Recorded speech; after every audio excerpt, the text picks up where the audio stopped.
नमस्कार।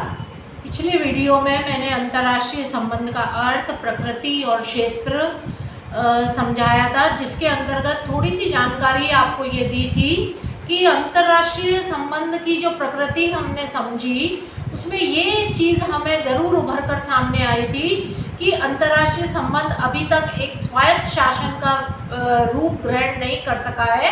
हालांकि हम पूरे प्रयत्न में लगे हुए हैं कि अंतर्राष्ट्रीय संबंध को एक स्वायत्त शासन की श्रेणी में लाया जाए, और इसमें संभावनाएं भी मौजूद है कि ये एक स्वतंत्र शासन या ज्ञान शाखा का रूप ग्रहण कर सकता है, यदि राज्यों के व्यवहार को, जो आपसी व्यवहार है, उसके लिए यदि कोई बुनियादी सिद्धांत हम खोज लेते हैं, उसका पता लगा लेते हैं, तो निश्चय ही ये विषय एक सिद्धांत निर्माण के पश्चात एक स्वतंत्र ज्ञान शाखा के रूप में स्थापित हो सकता है। हालांकि मोटे रूप पर हमारे जो सिलेबस में दो दृष्टिकोण बताए गए हैं, आदर्शवादी दृष्टिकोण या उपागम, या यथार्थवादी दृष्टिकोण या उपागम। तो आज मैं आप लोगों को आदर्शवादी दृष्टिकोण या उपागम के बारे में कुछ जानकारी देना चाहती हूँ। तो जैसा कि आप दोनों ही नामों से परिचित है, आदर्शवाद और यथार्थवाद। आदर्शवाद पूरी तरह से वास्तविकता पर आधारित नहीं होता, नैतिक मूल्यों पर आधारित होता है, और यथार्थवाद पूरी तरह से वास्तविकता पर आधारित होता है, और उसमें जो पद्धतियां काम में लाई जाती है, अनुभवात्मक और विश्लेषणात्मक पद्धतियों को काम में लाते हैं। आज आदर्शवादी दृष्टिकोण या उपागम को हमें समझना है। हालांकि आदर्शवादी दृष्टिकोण या उपागम, इसका जो चिंतन है वो समाज में विकासात्मक प्रगति के विवेचन को आधार मान के खड़ा है। हालांकि ये आदर्शवादी दृष्टिकोण का जो विचार है, ये 18वीं शताब्दी में हो गया था, और आमतौर पर ये माना जाता है कि अमेरिका और फ्रेंच क्रांतियाँ जो हुई थी वो आदर्शवादी ही थी, आदर्शवाद को ही प्रेरणा स्रोत मानकर जो चली थी।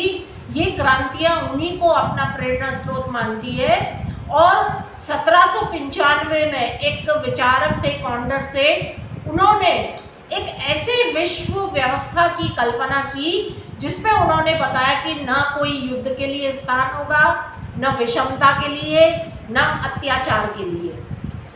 उनका ये विश्वास था कि जो ये पद्धति, यदि हम इस पद्धति को काम में लाते हैं, तो उनका ये विश्वास था कि मनुष्य अपनी बुद्धि, अपने विवेक, अपने ज्ञान, अपने विज्ञान के माध्यम से जो है वो इसमें बदलाव ला सकता है। उसको ये विश्वास था कि जो समाज में नैतिक सिद्धांतों पर हमें चलना चाहिए, और नैतिक सिद्धांतों पर चलने के कारण किसी प्रकार की अनैतिकता, हिंसा, सत्ता लोलुपता या शक्ति के लिए संघर्ष की भावना बिल्कुल नहीं होनी चाहिए। उसको यदि हम अपनी बुद्धि, विवेक और विज्ञान को काम में लाते हैं, तो उनका विश्वास था कि हम सभी समस्याओं का समाधान इसके माध्यम से कर सकते हैं। और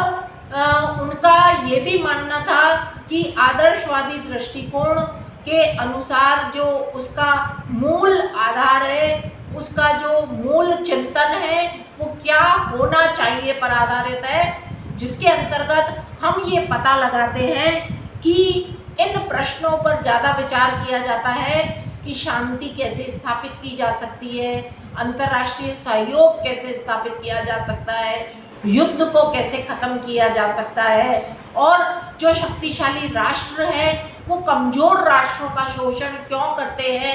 इन सभी बातों पर चिंतन ज़रूरी है। इन प्रश्नों का समाधान खोजने के लिए हमें शक्ति राजनीति और अनैतिकता का परित्याग करना होगा। उसको हमें, जो समाज है हिंसात्मक बन रहा है, उस समस्या का समाधान हमें आदर्शवादी दृष्टिकोण के अनुसार करना होगा। और जो दो पद्धतियां काम में लाई जाती है, विधिवत और संस्थागत, इन पद्धतियों को काम में लाकर अंतर्राष्ट्रीय समस्याओं का समाधान करने के लिए 3 बातों पर आदर्शवादी दृष्टिकोण बल देता है।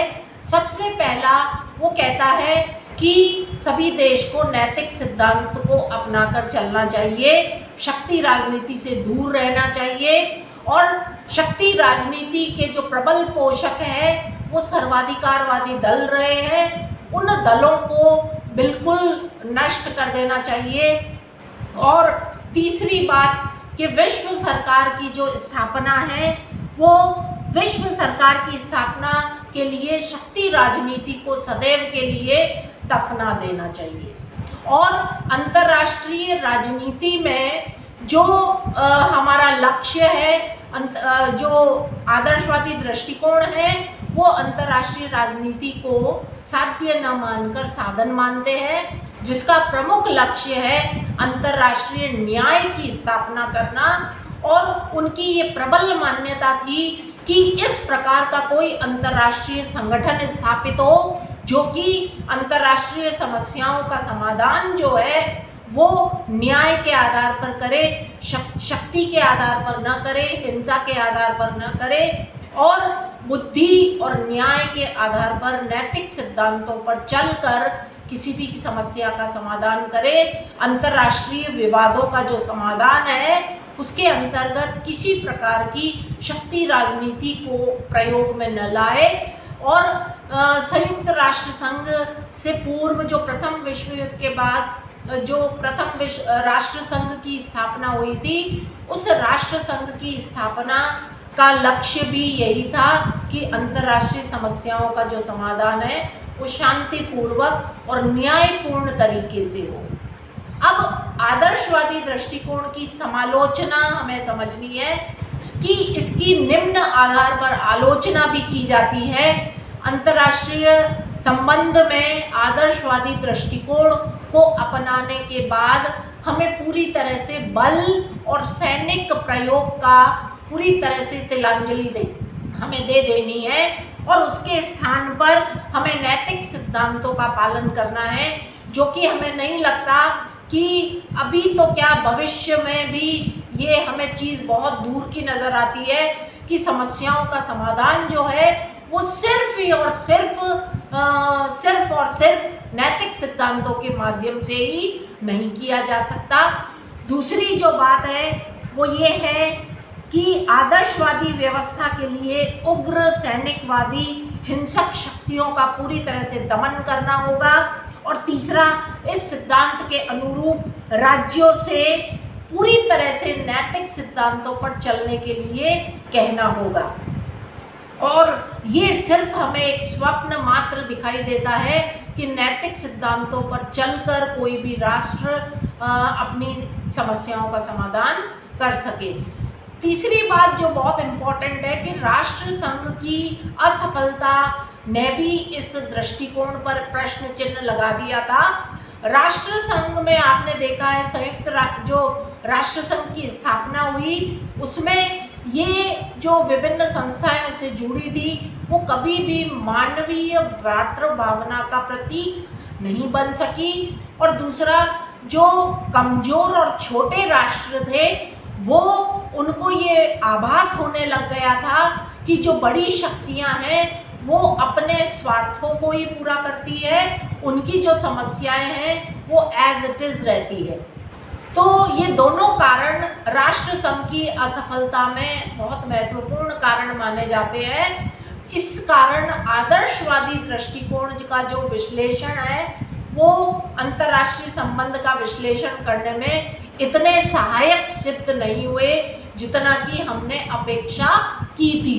तो अंतर्राष्ट्रीय संबंध में आदर्शवादी दृष्टिकोण जो है वो आज इतनी सहायता नहीं कर पाया जितनी कि इसकी हमने सोचा था कि आदर्शवादी दृष्टिकोण के आधार पर एक अंतर्राष्ट्रीय समाज में शांति स्थापित हो सकेगी और विभिन्न समस्याओं का समाधान हो सकेगा।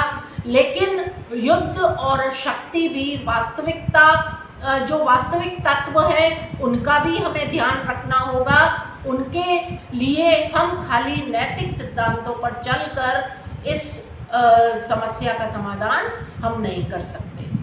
धन्यवाद।